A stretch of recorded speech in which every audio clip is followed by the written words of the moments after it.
welcome back to Speed Round 33, pre-recorded Saturday for Sunday. And I'm going to tell you what, folks, you're maybe not getting me at 100% right now. You're probably getting me above 50, but not very much above 50. I had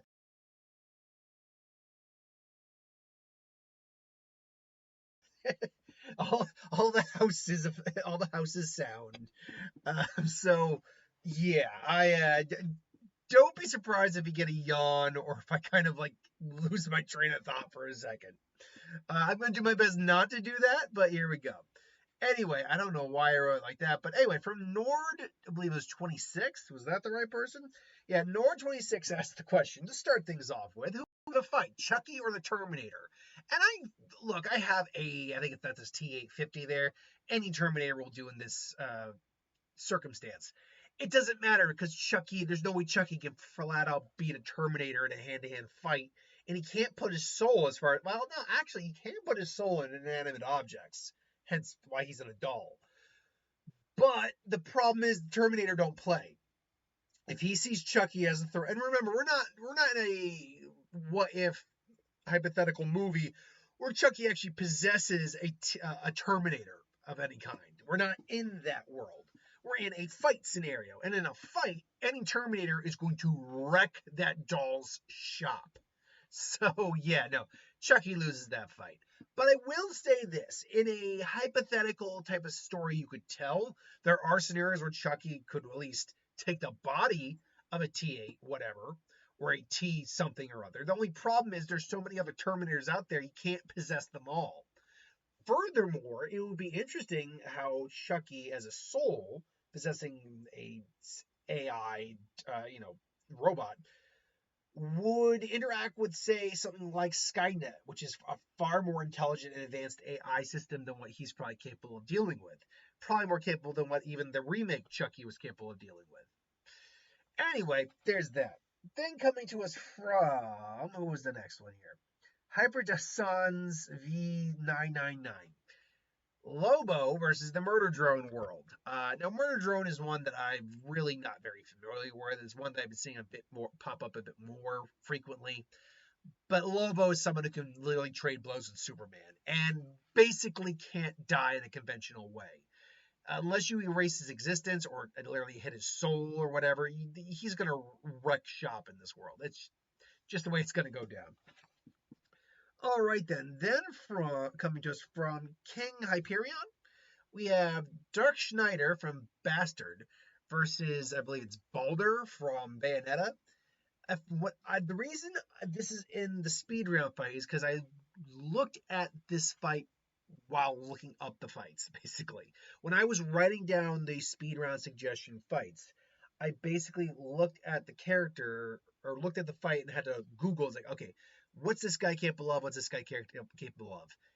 And the long and short of it is, Dark Schneider is like leagues above Balder in terms of all the magic he is capable of versus all the magic that Balder is capable of. The only thing Balder kind of has over him is some time manipulation magic, and even then, pretty sure Dark Snyder's got that as well. So this is going to be a stomp in that man's favor. Then coming to us from NGA Naga. No, I'm gonna pronounce that again. NGAC. Yeah, I'm not gonna say that again.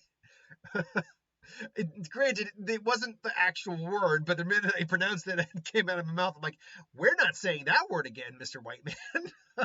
Yeah. NGAC. That's how I'm going to be pronouncing your name from now on. Who asked the question? Who wins in a fight? The King Titan in Ark versus Jormungandr, or I have always butchered the name a little bit. Jormungandr, the World Serpent from God of War. And this is literally just a scaling thing. Like the World Serpent is literally, there's a reason he's called the World Serpent for a reason. He's massive compared to this, like massive. Like we literally see him in the game. We never see the full length of his body. Like that is how large he is. So yeah, now this is just a mismatch, unfortunately. Then coming to us from where Mr. John, Superboy Prime versus Scarlet Witch. Now on paper, this would seem like a fun matchup until you realize that reality warping doesn't work on Superboy Prime. He's actually he's not fully immune, but he's highly resistant to it. And as powerful as Scarlet Witch is, he's literally shattered universes with a punch. Scarlet, and frankly, and just a stat, like a physical stat line, he could literally just blitz her before she ever has a chance to utter a single phrase or spell. So yeah, she's got chaos magic that might be able to temporarily slow him down. But again, if he can survive actual reality warping, nothing she throws at him is really going to do much. Let's see here. Then coming to us from where are you now? Seriously, where are you? Oh, where is? Oh, there it is. From I believe it's Super Senior. Is it Super Senior?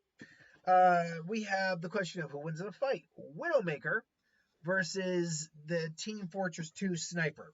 Widowmaker, she's got the better tech. She's also physically more inclined than this guy is. It's Widowmaker, definitely. Then coming to us from where's my next one? Quentin. Oh man, I always got to remember to write down the names better when I do the speed runs. Q something videos. that's the person. Okay, Q something videos. Ghost Rider versus Lord Tyrek. Now this, look, is this a speed round? Yes, because Ghost Rider simply and truly just completely outscales Lord Tyrek. Mildly outscales him. But Lord Tyrek does have the ability to absorb magic, absorb mysticism, supernatural stuff. So maybe it wouldn't be a complete shutout. Maybe he'd be able to drain some of Ghost Rider's abilities. But Ghost Rider, on a power perspective, is just leagues above him. Then we have from where is this one? Oh, great. The name of this person is not here. Oh no, yeah, Lord Raimundo Pedro Jr., who asks the question, who wins in a fight? L versus Hibiki from Ninjago. I don't do a lot of Ninjago fights. L would be able to solve any case involving him easy. It's not like he's highly intelligent to avoid L. And L, despite what it may seem, actually does have some physical capability. He's not a fighter, but he can actually hold his own in some regard. So L would take that win. Then coming to us from where are you, Slender Man? Oh, here we go. Monsterverse. What was it? Monsterverse My Little Pony edits. I think that's what it is. Yeah, Discord versus Slenderman. Again, even if you give Slenderman as much capability as you can, based on the lore of creepypasta, Discord is literally the embodiment of chaos. Chaos is what fuels him in his existence. So it's really, and Slenderman really just wouldn't have anything to attack Discord with, at least not in an effective manner. So yeah, no, that one definitely goes towards Discord, I think. Then coming to us from, let's see here, Art MZ-WG. We have who wins in the fight? Voltron versus Optimus. This is second time this week I've had Optimus in a fight, but this is one of those fights where, look, Voltron is very powerful. He's the guardian of the universe, but he's much larger than Optimus, which actually doesn't work in his favor here. You'd think, oh, it means he hits harder, hypothetically, but he'd actually have to hit Optimus, and that's not happening. Optimus could easily just take out each of the Lion Zords individually, just systematically start taking out. He's got millions of years worth of battle experience. He still has the firepower to ultimately destroy a lot of other individuals. It's just in turn. Let me rephrase that. Destroy a lot of parts of Voltron. Voltron has been overwhelmed before, so yeah, Voltron loses that fight. Then coming to us from where are you? Roger. Nope. Is it Roger? Roger of the Sun? No, Pages of the Sun. That's it. Pages of the Sun. Sorry. I was going to say Roger of the Sun, huh? We have Bardock versus Vilgax. If we're scaling Bardock up as high as we can, minus, say, Xenoverse stuff, and getting him Super Saiyan and all that. Well, Bardock would beat his ass easily. He can blow up a planet without any real difficulty whatsoever. Vilgax can survive a lot, but even a planet blowing up is a little bit more than what even Vilgax is capable of handling. He can take a nuke to the face, mind you, but again, Bardock blowing up the planet is a bit more than a nuke. So yeah, Bardock wins that. This is a fun one. Next, coming to us from Molly Joyce, Wario versus Wolverine. Now, okay, bear with me on this. This one I might take a little bit longer to explain. Because realistically, Wario doesn't actually really have the firepower to kill Wolverine. Yeah, he could probably smack him around like he is. He goes toe to toe with Mario, who can like throw Bowser around and all that stuff. Uh, don't get me wrong here, but if we're really being like, if we're trying to be as realistic as we can with this fight, his bite's not piercing through the adamantium. Wolverine could actually gut him if he's not careful. So on paper, Wolverine in a hand-to-hand fight, despite Wario actually outclassing Wolverine's strength, could actually kill Wario. If it wasn't for a little fact that Wario is known for massive flatulence to the point where it actually comes up like a mushroom cloud. And when you have a sense of smell like Wolverine's, that is at the minimum going to put you in a coma, or maximum, it's actually going to straight out kill you. Like Wolverine ain't gonna regenerate from that. So weirdly enough, I would probably say Wario would win the fight overall. This is actually probably the closest fight I have listed here. But yeah. Then from, let's see here, who do we got next? Where are you? Oh yeah, there we go. King Todd. We have Mega Man, Super Fighting Robot, fighting Rayman. This is just, Rayman's just not a large scaled story at all. But Mega Man, though, even base Mega Man, can like take down, destroy buildings. He can take out robots that are arguably more powerful than him. He's got not hybrid forms. He's got transformations that make him stronger. He can freeze time temporarily. Rayman loses to Mega Man. Then coming to us from, where are you, Harley Quinn versus this guy? It was the animated Harley Quinn versus Ninjago Ghost Yokai from, who was it? Nausea, pain, brain damage, or something like that. Look, because it's the animated Harley Quinn, I'm sure there's a circumstance where she would gain the ability to hurt a ghost, but overall, no, the ghost is just going to win. Now, there are a couple of these that were on there near last one, but there's a couple of these where I just couldn't read. The War of the what? The War of the Worlds Monster? I'm not exactly sure. I had one that was like Godzilla and the Titans versus the War of the World Monsters from Geoknuckles. I might be butchering that. Either way, yeah, no, the Titans would defeat the War of the World Monsters easily. Pretty easily, as a matter of fact.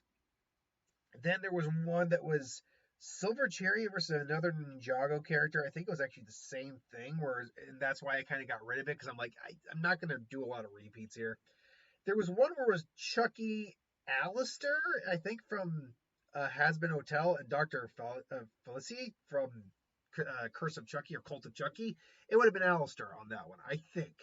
I think that's what I had there. But now on to our last one from, who do we got here? Is it J King or Jake King or something along those lines? Why am I doing that? I need my schedule. Jake King or something along those lines. The other one that'll probably take the longest to discuss, Naruto versus Yamcha. Now, on first glance, everyone's going to say, well, obviously Naruto is going to beat his ass. But let's be very clear here. If we're maxing Yamcha out, Yamcha is a lot more powerful than most characters in Naruto, if we're maxing him out. Because the highest known power level we have for him is around 1480, right around the Saiyan Saga where he's killed. We then know he spends a lot of time training on King Kai's planet until he's recovered, or wished back to life. Furthermore, we do know he doesn't actually get weaker during those time periods, because we know he prepares for the androids. We know he even trains a little bit for Cell. So we know he actually doesn't get weaker, and in fact, he gets a little stronger from there. So the question becomes, how strong did he get from King Kai's? While we don't have an exact idea or power level, we do have at least some way to gauge it. And that's the animated fight with the Ginyu Force on King Kai's planet. Even though that's not canon, it's most likely does give us a clue of how strong he got. We know that you need a power level around 60,000 to beat the entirety of the Ginyu Force. And if I remember correctly, he was fighting Bert and Berter and Jace, whose powers are roughly equal at around 40-ish. Or 45, something like that. So that would mean Yamcha maybe was around 50-ish thousand, maybe. Even if I lowball it, let's say 40-ish thousand. That does put him above Vegeta's level of power when he got his Zenkai against Zarbon. And Vegeta, long before that, could destroy a planet. Basically, Yamcha would definitely be in a planet buster level of power at that point. Also, his flight and abilities, key capabilities are skilled enough that he can fire Ki Blast, still has the Wolfang Fist, he can use that energy orb that he manipulates on his own. And there's also the fact that he can fly, and he's literally has light speed level reflexes. Like, characters at that point in the series, even some of the lowest, and sorry, my ears are popping at the moment, I hate that. Okay. I'm going to try to finish this while my ears are still popping, because it's making my volume muffled. So I have, like, the way I'm hearing my volume, it's making it a little muffled, so I don't sound as loud as I probably am speaking. But anyway, so Yamcha is probably at light speed at that point. He is capable of blowing up a planet. He's a skilled martial artist, Wolfang Fist, all that, and he's got Ki. Great. But Naruto, if we're using peak Naruto, which would probably be either...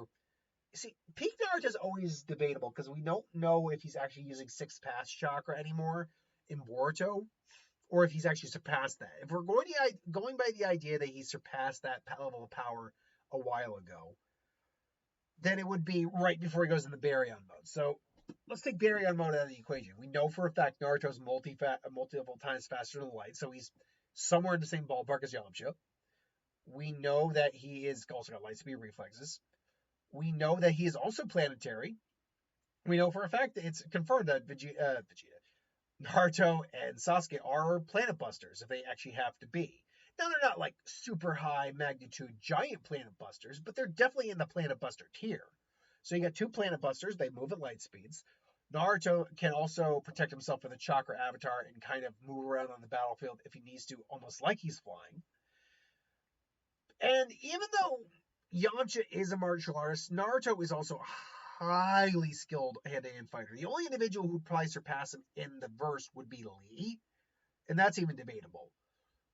But Naruto isn't technically a martial artist. He just happens to know how to fight.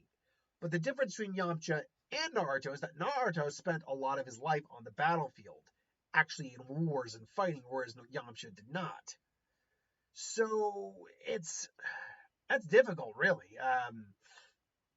They might be... Naruto probably has the better skills, like overall skill set with hand-to-hand, but Yamcha is still a more trained straight martial artist. But it actually all comes down to, really, when you factor in that they're kind of evened out in most of their categories, versatility. Naruto just owns Yamcha when it comes to versatility. Shadow Clone Jutsu has all 5 elements plus magnet release. I believe he has boil release, courtesy of the Six Tails, if I'm not mistaken. He has, I believe, his artificial arm is capable of absorbing chakra. He has God knows how many forms of the Rasengan. He's got Sage Mode. He's got chakra. He's got Kurama's chakra as well. And again, Sixth Path chakra if he's ever tries to, utilize it. Not to mention, we know he can use the Mud Wall too. He has summoning jutsu for the giant toads. Yet Naruto completely trumps Yamcha when it comes to versatility. He could literally just spam out like a dozen clones that all move at light speeds similar to Yamcha and just blitz his ass. This is why this ultimately goes into the speed round, because while it on paper actually seems a little bit closer than how you might think, it still goes to the one that I think a lot of people believe would win. And that is Naruto here. And that's not me glazing Naruto. I love Naruto. I do. There's a reason I do it as a permanent what if series on the channel. But I also don't stick my head in the stand about where that verse lies in the power scaling. Dragon Ball Z as a verse is far beyond them in power. But not every character in the verse is beyond every character in the other verse. And this is one of those cases where Yamcha would put up a good fight. Let me put it this way. I say it's a speed round, but Yamcha would definitely do his damnedest. He just would get overwhelmed very easily. So that's my thoughts. Naruto would win. But thanks for watching. I hope you enjoyed. Like, comment, share, subscribe, and I'll see you next time.